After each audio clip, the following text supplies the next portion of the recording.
Have you ever been so sure of your day, like planning what to cook for dinner or checking the weather, only to have one single message stop you in your tracks and make you question everything you thought you knew? That's exactly what happened to me one chilly morning on the outskirts of Seattle. I was in my kitchen, counting the minutes before I had to drive into town, sipping on my second cup of coffee and making a mental list for the groceries I needed to grab. It was fall, my favorite season, so a crisp breeze filtered in through the window, carrying the faint scent of pine and damp leaves. In those few moments, my life felt as calm and familiar as an old pair of jeans. I remember the sound of bacon sizzling on the stovetop and the comfortable hum of my refrigerator.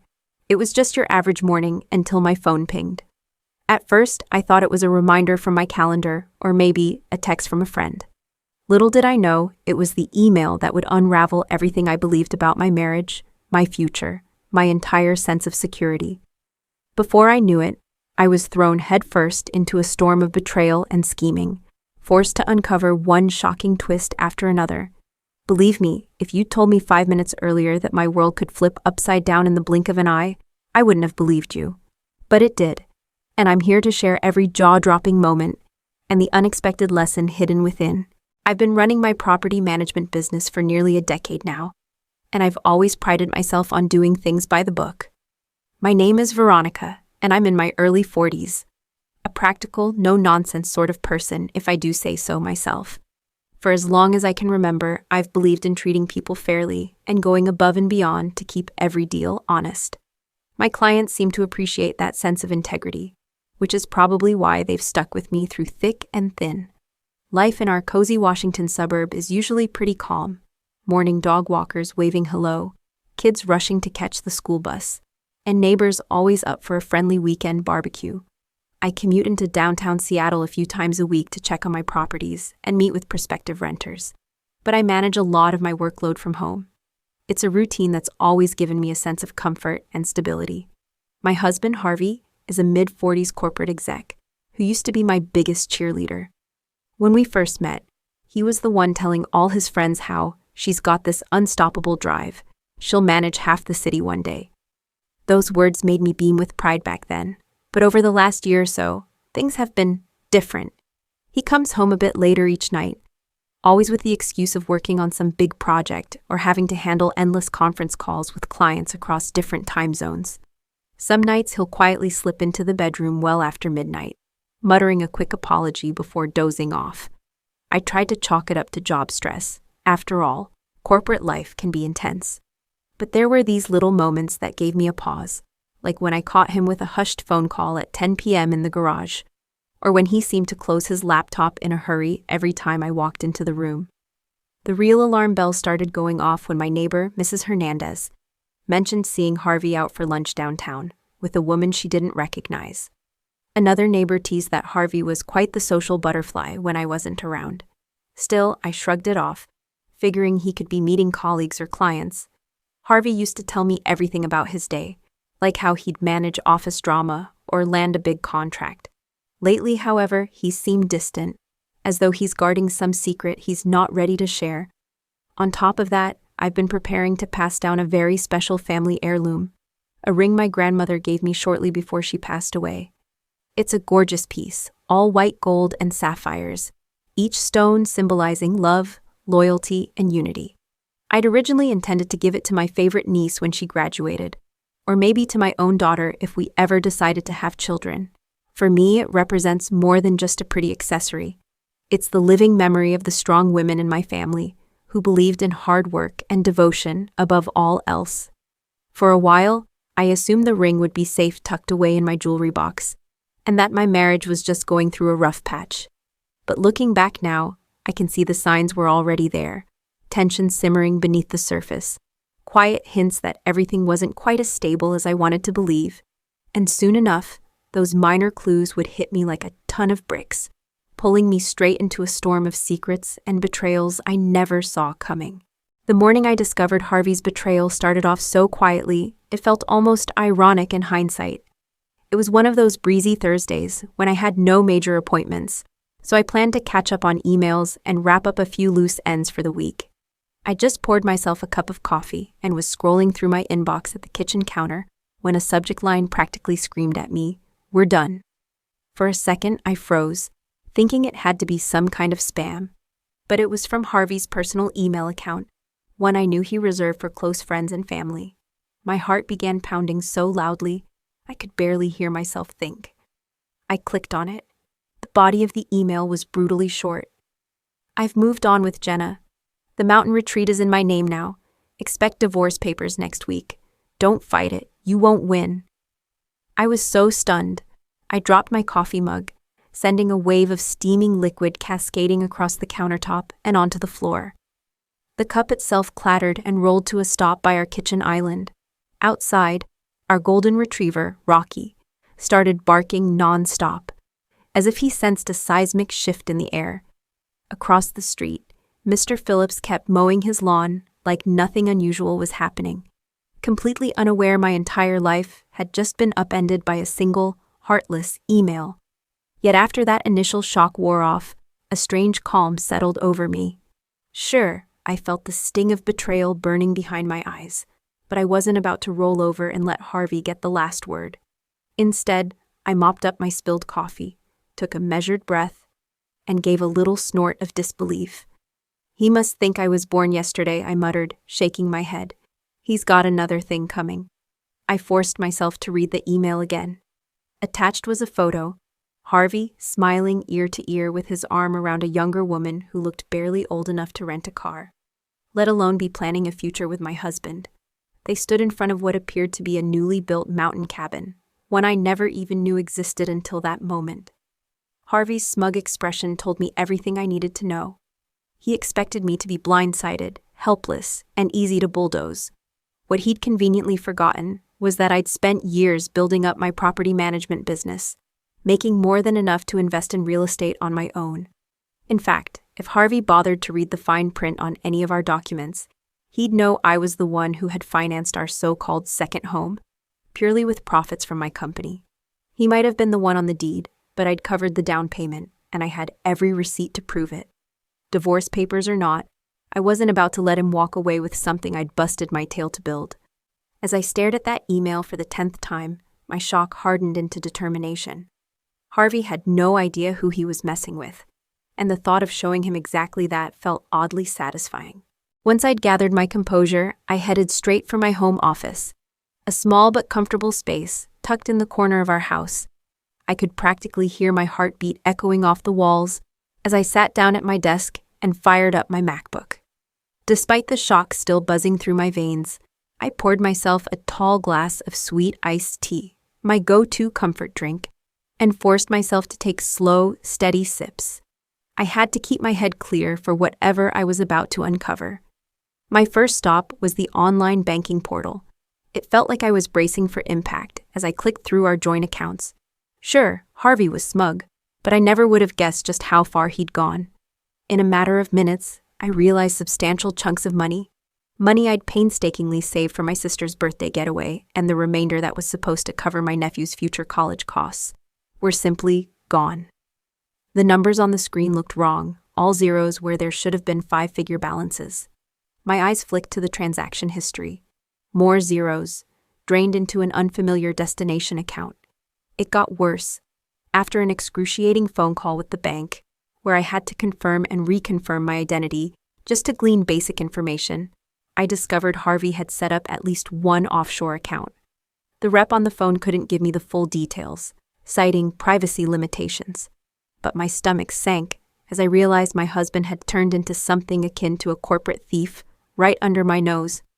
I imagined him transferring funds in the dark hours of the night, silently funneling away our shared assets. This was no spur-of-the-moment decision. He'd been planning it for who knows how long. Shaken but determined, I next dialed my best friend and longtime office manager, Margot. She's the kind of person who can find a needle in a haystack or track down a missing rental payment in a binder stuffed with receipts from a decade ago. If anyone could get to the bottom of Harvey's scheme and keep me from losing my mind, it was her. I asked if she'd heard anything odd from him recently, then explained, in clipped, furious detail, what I'd discovered so far. It didn't take Margot long to start investigating. Within an hour, she sent me a flurry of screenshots from an Instagram profile belonging to a certain Jenna living her best life, which was loaded with photos captioned things like "my new mountain house escape" and "couple goals in the great outdoors." And there she was, that younger woman I'd seen in Harvey's email attachment. My hands started shaking all over again when I noticed a familiar sparkly band on her left ring finger, my grandmother's heirloom. The nerve of this woman, wearing my treasured family ring and flaunting it all over social media. Some people might say it's too dramatic to let a social media post rattle me to the core, but trust me, there's nothing quite like seeing your most meaningful piece of jewelry, passed down through generations, on a stranger who's reveling in your place, your property, and apparently your husband. I realized then I wasn't just dealing with a midlife crisis or a casual fling. Harvey's betrayal ran deeper than I'd ever imagined, and if he thought I was going to roll over and let him keep both my money and my legacy, he had another thing coming. I spent most of that night pacing around my living room, too wired to sleep. By morning, I realized I needed real legal backing before I let my anger or hurt push me into a mistake. So I picked up my phone and called my attorney, Pam, who'd helped me set up the foundations of my property management business years ago. She'd always been meticulous, ultra cautious, as some might say. And I'd be lying if I said I hadn't occasionally rolled my eyes at her insistence on properly filed paperwork for every single transaction. Now, I was downright grateful for her diligence. "First things first," Pam said when I explained the situation. "Remember how we took steps to protect your assets back when you expanded your business? All of that is still valid. Harvey can't just waltz in and claim half your company because he helped or because he's on some deed. We built this on legal bedrock, and you have records for every penny invested." She paused, her tone softening. "But I want you to know something else. Harvey's already made a move. He's filed a petition arguing he's entitled to half your business, citing his expertise. He's essentially claiming he guided you to success." My jaw tightened at the thought of Harvey's smug face twisting words to his advantage. "Expertise," I repeated. He must mean the times he'd glance over my laptop and say, "Looking good, honey," because let me tell you, that's the extent of it. Pam chuckled politely, then reassured me we had plenty of evidence.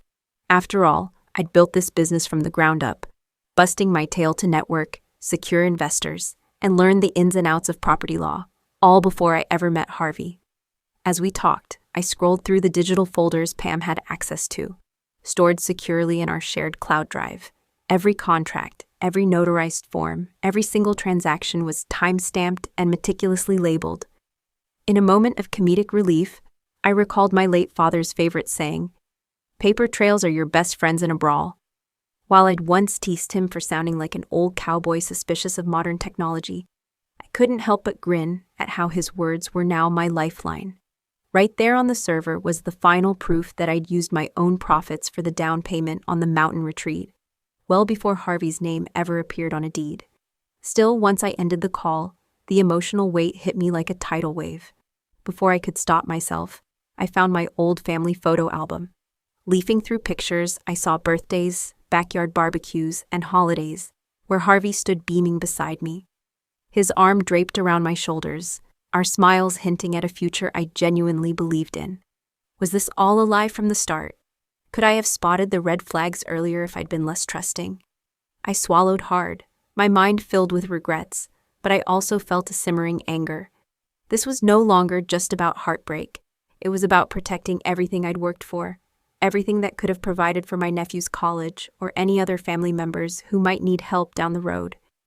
In that moment, I realized letting fear or sadness consume me would only give Harvey more power.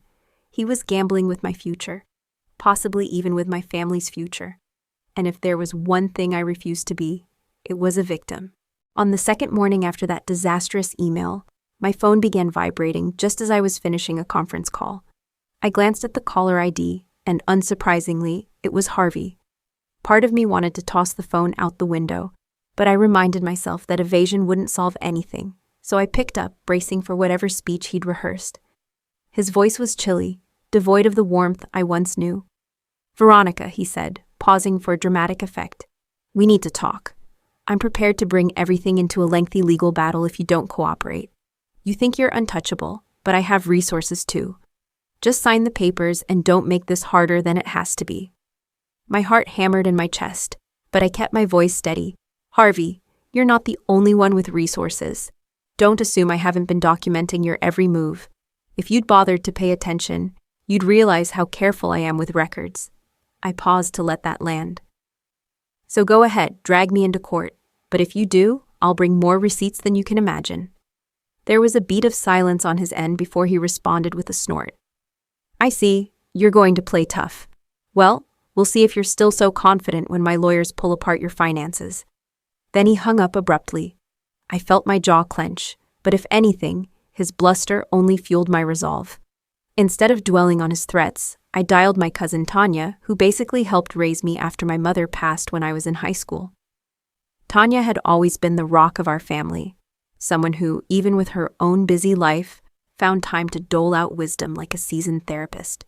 When I told her about Harvey's phone call and the offshore accounts, she took a sharp breath and then calmly said, "You've got this, honey. You were practically born standing up for yourself." Hearing her steadfast belief in me was the balm I needed. "And don't you dare sign a single paper," she added. "If he thinks he can bully you, he's about to learn a real lesson." After hanging up, I realized I was smiling, a small but genuine smile, the first in days. That burst of confidence propelled me to check in with Margot, who had taken to internet sleuthing like a detective on a true crime show. She quickly updated me on her latest discovery, Jenna's old nanny references, which were publicly listed online. Turns out Jenna had a habit of oversharing. She'd posted numerous photos where you could see bank documents strewn on a coffee table, and in one particularly incriminating post, she was laughingly captioned, "Gotta love a man who invests in me big time." If she only knew how those images might look in court, and the hits kept coming. A friend of mine who runs a security installation service volunteered to help me retrieve and double-check footage from the mountain retreat. Sure enough, we found multiple videos showing Harvey and Jenna rummaging around inside, sifting through drawers, even disappearing into my locked office space on the property, presumably searching for anything that might help their scheme. At one point, the pair had the nerve to flash open a safe I'd installed and start carting out valuables. It was enough evidence to make even the most hardened judge shake their head in disbelief. By the time I finished compiling all this proof into neat, date-stamped folders, thanks to Margot and my tech-savvy colleagues, I felt a surge of adrenaline. Yes, Harvey had been reckless. Yes, he'd managed to hurt me in ways I never thought possible. But he'd also laid an incriminating paper trail about a mile wide. With Tanya's unwavering support and Margot's penchant for digging up gold, I realized I wasn't going to fight this alone. In fact, if Harvey thought one threatening phone call would scare me into submission, he was about to get the shock of his life. Sometimes it's a real help when the people plotting against you are so arrogant, they practically do half your work for you. That's exactly what happened when Pam, my lawyer, suggested creating a dummy account to lure Harvey into one final slip-up. The idea was to set up a secure, phony business server, something that would appear valuable to a nosy intruder. Pam and I drafted up documents with official-looking seals, referencing lucrative real estate deals and a false windfall I was supposedly receiving from a retirement fund. It was pure bait for someone who thought he could outsmart me. Over the course of an evening, we built the entire trap. We made sure the server was password protected just enough to look legitimate, but not so secure that Harvey would suspect it was intentional. Then we dropped hints in a couple of my public emails, knowing full well he or Jenna might be monitoring my correspondence. Sure enough, within 48 hours, the dummy account pinged with suspicious login attempts. My pulse was racing each time I got an alert. I had to stifle a grin, knowing I was about to collect even more evidence against them.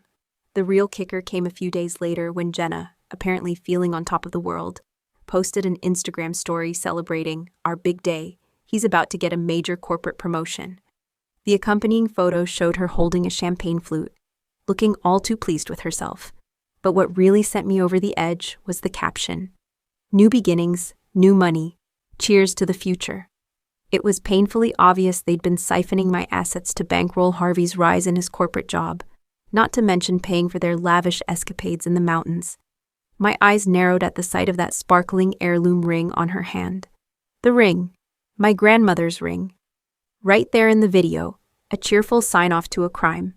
I couldn't get over how brazen they were, like it's bad enough they stole money from me, but to openly flaunt it? Pam couldn't stop shaking her head. They're practically dancing around with Grandma's ring as if that wouldn't come back to bite them, she said, reading my mind. The entire thing felt surreal, like we were living in some bad soap opera. Still, their arrogance was our best ally. After we'd captured every possible screenshot of Jenna's posts, Pam took the reins, lining up back-to-back phone calls with the local police department's financial crimes unit, the bank's fraud division, and even an internal contact at Harvey's corporation, someone who happened to be very interested in allegations of theft and embezzlement. We need a coordinated effort, Pam explained firmly. If we approach each entity separately, Harvey might slip away by claiming it's all a misunderstanding. But if they all learn about it at the same time, he'll have no place to run. Watching this plan unfold was equal parts nerve-wracking and strangely satisfying. I kept imagining Harvey and Jenna clinking their champagne glasses at the Mountain House, blissfully unaware that every keystroke, every social media post, and every shady login attempt was now part of a growing case file. It felt good to be on the offensive, almost cathartic, like all the tension of the past few weeks had been channeled into this carefully orchestrated trap. All I had to do was hold my breath, keep my phone handy, and wait for the right moment to spring it. I replayed that final Instagram story in my head, Jenna's smug little grin and the glint of Grandma's ring. It was all going to catch up to them sooner than they thought. And the best part was, they'd done most of the heavy lifting themselves.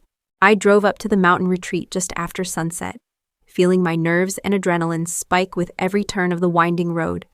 The plan was simple: show up unannounced, catch Harvey and Jenna mid-celebration, and force them to confront reality. Pam rode shotgun, flipping through the stack of legal papers we'd prepared. In the back seat, 2 uniformed officers followed along in their own cruiser, ready to serve the warrants and seize any evidence of wrongdoing. From the minute I stepped out of the car, I could hear raucous laughter echoing from the cabin's open windows. Harvey's voice boomed, clearly reveling in whatever twisted idea of victory he believed he had won. Through the glass front door, I spotted a small gathering. Harvey was holding a champagne flute, Jenna perched beside him, and an older man in a business suit, presumably Harvey's associate, standing off to the side. My gaze zeroed in on Jenna's left hand, where the unmistakable sparkle of my grandmother's ring practically taunted me. Taking a deep breath, I pushed open the door, Pam and the officers trailing right behind me. Their laughter died instantly. "Veronica," Harvey sputtered, eyes darting to the legal papers in Pam's hand. Jenna's face drained of color, and her hand shot behind her back in a feeble attempt to hide the ring. The older businessman looked downright furious, as though he'd just realized he'd invested in the wrong horse. "Well, hello there," I said, forcing a confidence I didn't entirely feel. "Don't let me interrupt. It looks like you're celebrating. Mind if we join?" Harvey struggled to maintain composure, clearing his throat. "This is my property. You have no right," he began, but I cut him off by lifting a folder of documents. "Actually, it's my property. I have bank statements, signed forms, and a paper trail proving every cent that went into buying this place came from my earnings." Jenna, visibly shaken, tried to slip off the ring under the table, but fumbled and dropped it with a clink on the hardwood floor. For a moment, no one moved. The comedic absurdity wasn't lost on me. She scrambled to pick it up while the ring bounced just out of reach.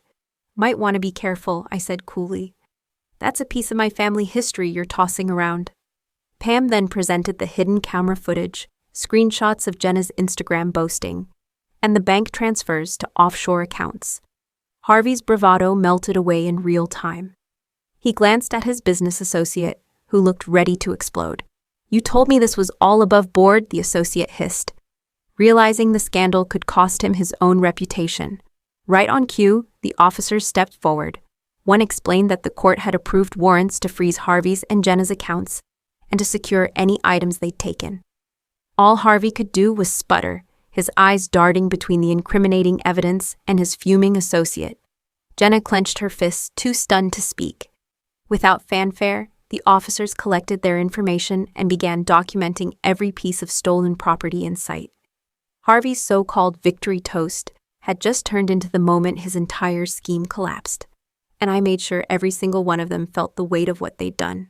In the weeks that followed our big standoff at the mountain retreat, Harvey found himself in a whirlwind of legal trouble. He tried every angle to wriggle free, claiming ignorance about the offshore accounts, insisting Jenna had spearheaded the whole scheme, even pleading that I'd misled him about our finances. None of it stuck. The evidence was so ironclad that his own attorney eventually cornered him into a settlement. While jail time hung over him like a dark cloud, he managed to avoid it by returning the majority of what he stole, plus a hefty penalty for his attempted fraud. Needless to say, his pockets weren't looking quite as flush by the time he exited the courthouse. Meanwhile, the deed for the mountain retreat officially reverted to me. In fact, it turned out that Harvey's name had never lawfully been on that property in the first place, once we dug through the fine print.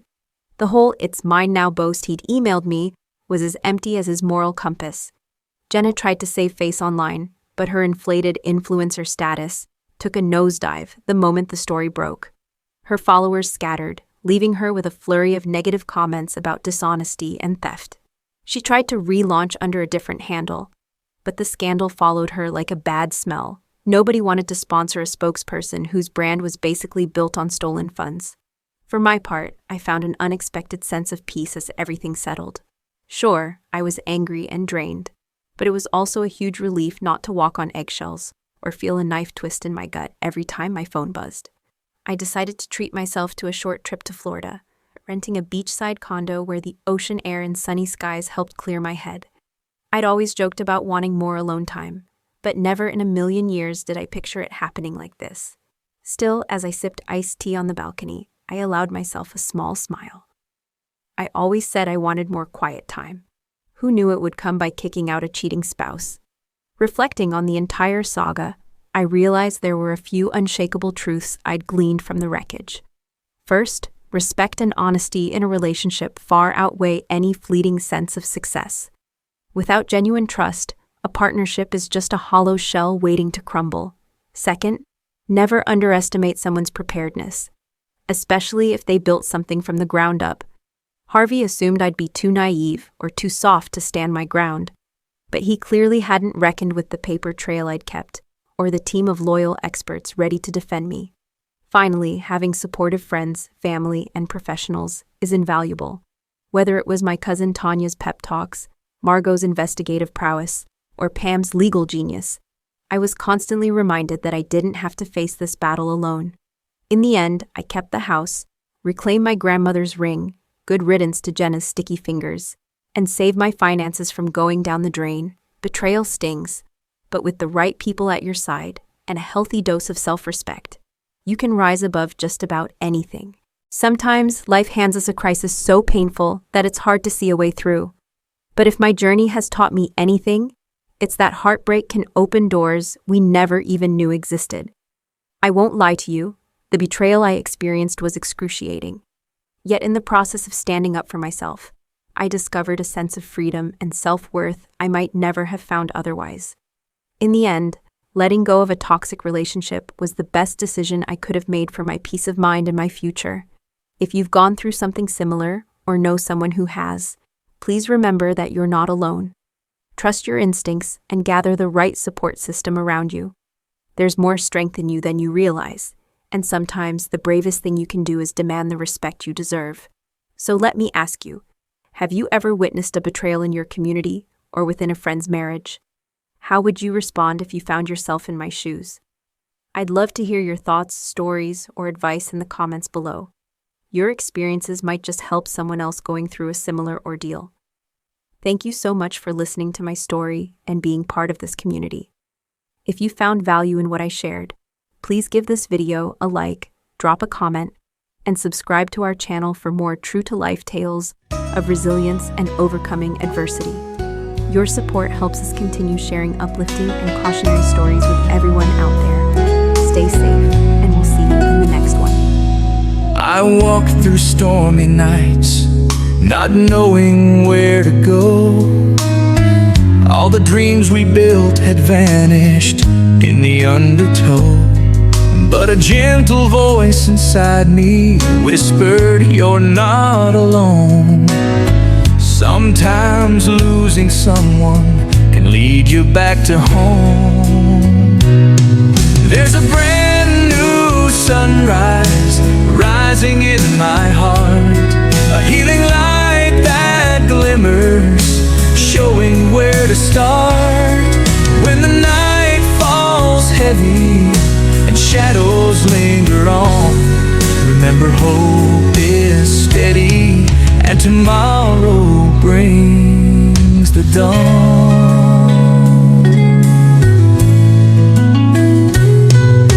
Broken pieces scattered, I thought I'd never mend, but quiet love and laughter came around the bend.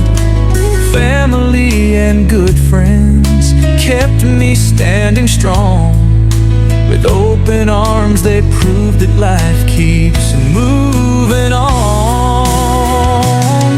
There's a brand new sunrise rising in my heart, a healing light that glimmers, showing where to start.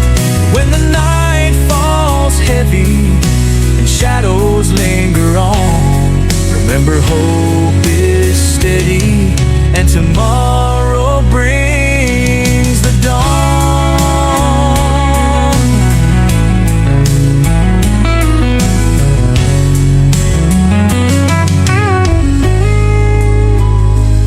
So let the calm of evening soothe your tired mind.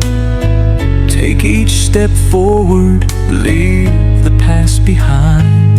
In every small beginning, find a reason to believe you'll rise above the heartache and finally feel relieved.